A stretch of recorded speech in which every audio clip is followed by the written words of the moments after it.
Kaine's dreams encounter.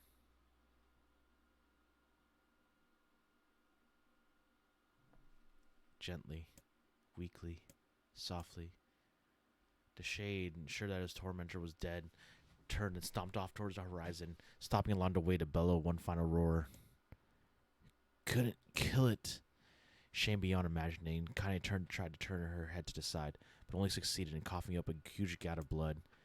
It was getting difficult to see, and only after a moment of fierce concentration did she realize that her left eye was gone. Laughing to herself, she turned her remaining eye to the ruins of the home and noticed a ragged stump of arm resting a few feet away. Yeah, that's mine, she thought with a mad giggle. This is gonna make clapping a real bitch. Ha! A sudden voice from the depths of her mind. Finally gonna die, are ya? Well, you had it coming. Go to hell, Demo, she thought of the unseen assailant. Go to hell before I pluck out your eyes and feed them to a dog. The voice of her childhood terror evaporated into smoke, only to be replaced with another, more recent voice.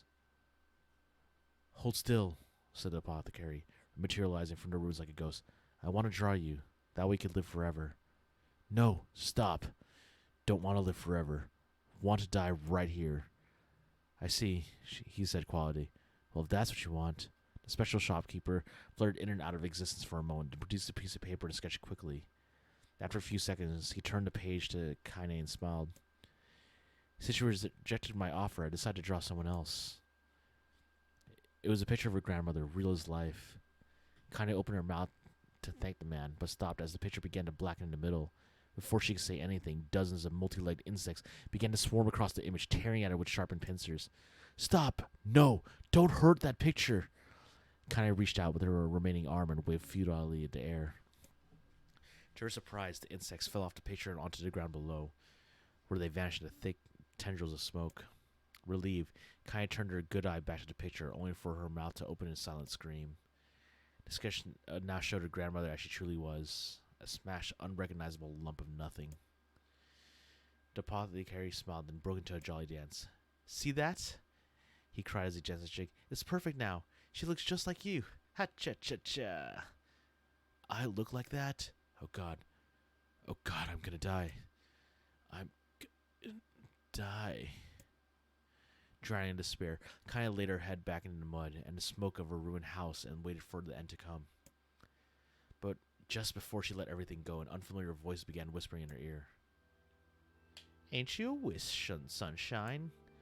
The voice was vulgar and fierce at the same time, as if insanity had somehow finally found a way to take form. Kaine wanted to scream as the voice crawled under her skin, but her lungs refused to work. You know, like a wish, like a prayer or something.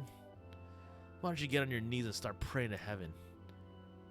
Please, invisible man in the sky, save me, save me. Kaine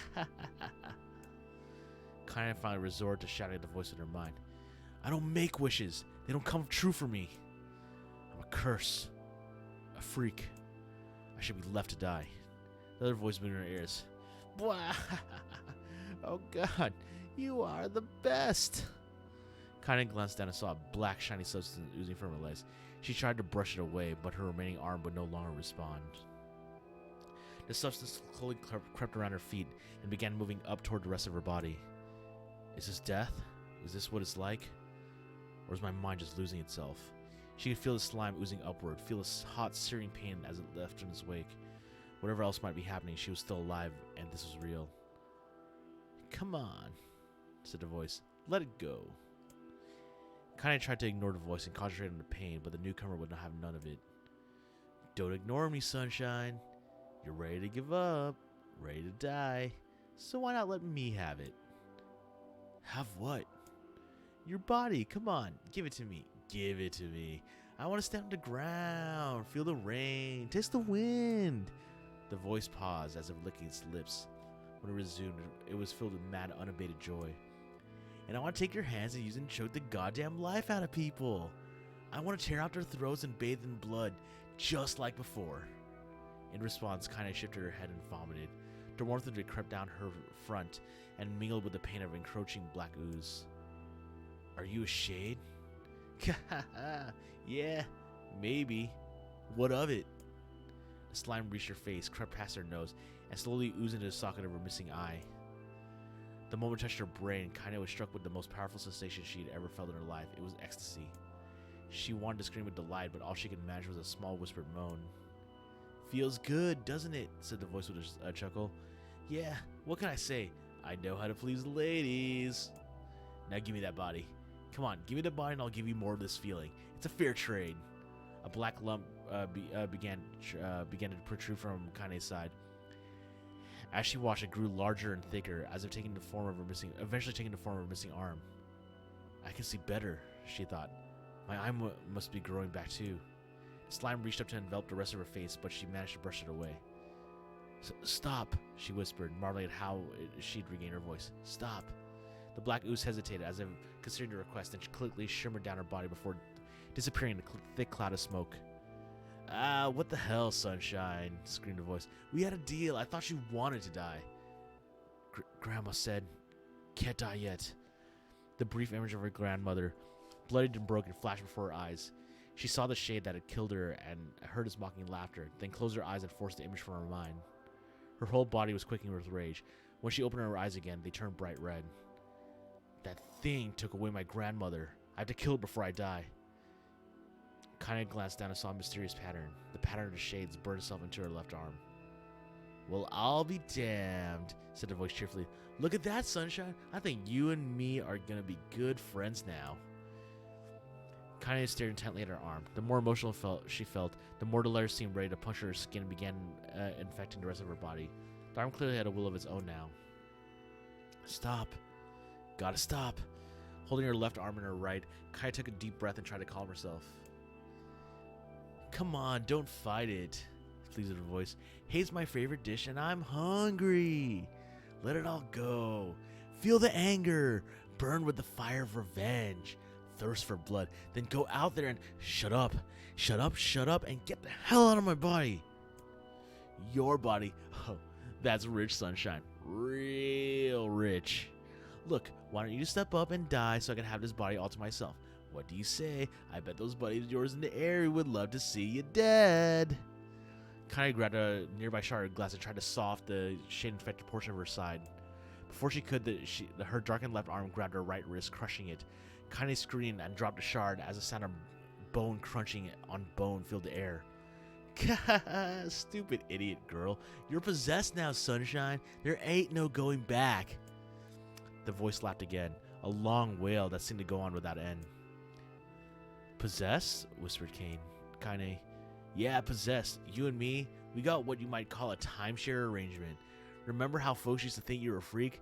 Well, wait till they get a load of you now." Kaine looked up, tears in her eyes. The sky seemed smaller somehow, darker. "Is this because of that shade? Is this how they see the world? So, listen," purred the voice. "I know this whole possession thing seems a bit sudden, but it ain't all that bad. There's plenty in it for you, too. I'm a very powerful creature, Sunshine, and now that power belongs to you. You got enemies? People you want to kill? I can make it happen. That little fat kid who kept picking on you, that big old shade that squashed your granny, we'll wrap them up in their own assholes. No more abuse for you, Sunshine. No more pain."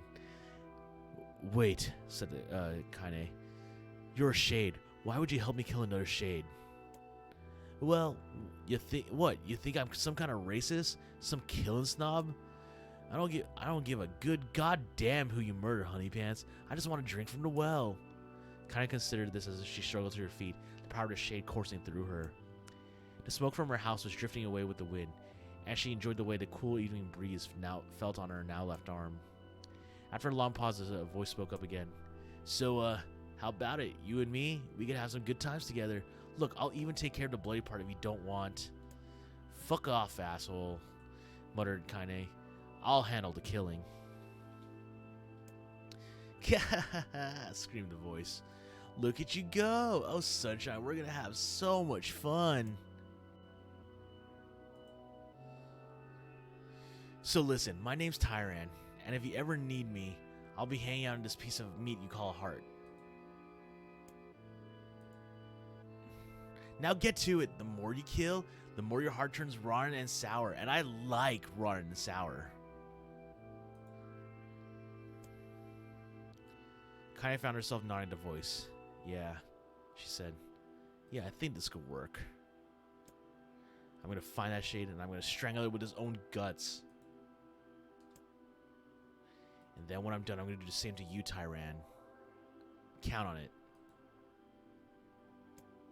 Ha! Laughed Tyrann. I'm shit bigger than you, so good luck with that. Oh, and hey, one more thing. Right now, you and me are sharing this body. But if you ever run out of hate, if you ever, go soft, then I'm gonna take over everything. So keep on killing, sunshine. And watch your back. The voice grew fainter and gradually faded away. Faded into somewhere deep within Kaine herself. Kaine waited until she was sure the voice was gone, then waved her new left arm around a few times. Feels perfectly normal, she thought. Feels like mine. Just like she began poking and prodding the new limb, determined to find something wrong with it. She didn't want it to feel normal. That would mean the creature inside her had already won. I'm not a shade. I'm Kaine. Repeating this mantra in her mind, she slowly began digging through the rubble of her house, being careful to ignore a certain red stain spot in the corner. Finally, after what seemed like an eternity of heartbreaking work, she found what she was looking for. It was a wreath of lunar tears. Though it had been through hell and back, the garland's petals were as bright as ever. Kaine started to place it in her hair, then slowly lowered her wreath and stared at it. I'm sorry, Grandma. I'm so sorry. I don't deserve to wear this anymore. I possess, corrupted, a freak, and this time I don't think there's any going back. Holding the flowers to her heart, Kaine fell to the ground and sobbed. As night gradually lightened into dawn and people of the area arose to their daily lives, she remained in that position, as if tears could somehow wash away the horror that now infected her world. Alive! Stay alive! Stay alive! Grandma.